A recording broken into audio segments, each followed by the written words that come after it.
ನಮಸ್ಕಾರ. ಸಹಕಾರ ಟಿವಿಗೆ ಸ್ವಾಗತ. ಮೊದಲು ಮಾನವನಾಗು. ನಾನು ಎಚ್.ಎಸ್. ಸುಧೀಂದ್ರ ಕುಮಾರ್. ಮುಖ್ಯಾಂಶಗಳು. ಒಡಿಶಾದಲ್ಲಿ ಎನ್ಡಿಡಿಬಿ ಉಪಕ್ರಮಗಳ ಉದ್ಘಾಟನೆ.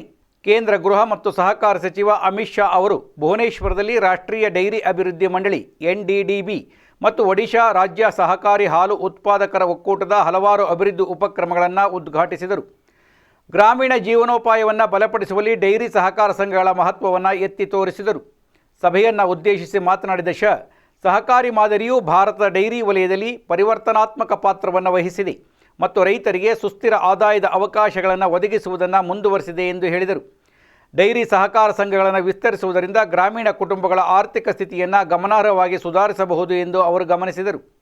ಭಾರತ ಸರ್ಕಾರ ಮತ್ತು ಒಡಿಶಾ ಸರ್ಕಾರವು ರಾಜ್ಯದಾದ್ಯಂತ ಸಹಕಾರಿ ಡೈರಿ ಜಾಲವನ್ನು ಬಲಪಡಿಸಲು ಒಟ್ಟಾಗಿ ಕೆಲಸ ಮಾಡುತ್ತದೆ ಎಂದು ಶಾ ಹೇಳಿದರು.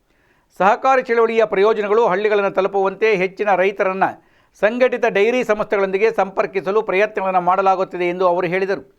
ಇಂತಹ ಉಪಕ್ರಮಗಳು ಉದ್ಯೋಗ ಸೃಷ್ಟಿಸಲು, ಹಾಲು ಉತ್ಪಾದನೆಯನ್ನು ಹೆಚ್ಚಿಸಲು, ಗ್ರಾಮೀಣ ಸಮೃದ್ಧಿಗೆ ಕೊಡುಗೆ ನೀಡಲು ಸಹಾಯ ಮಾಡುತ್ತದೆ ಎಂದು ಅವರು ಹೇಳಿದರು.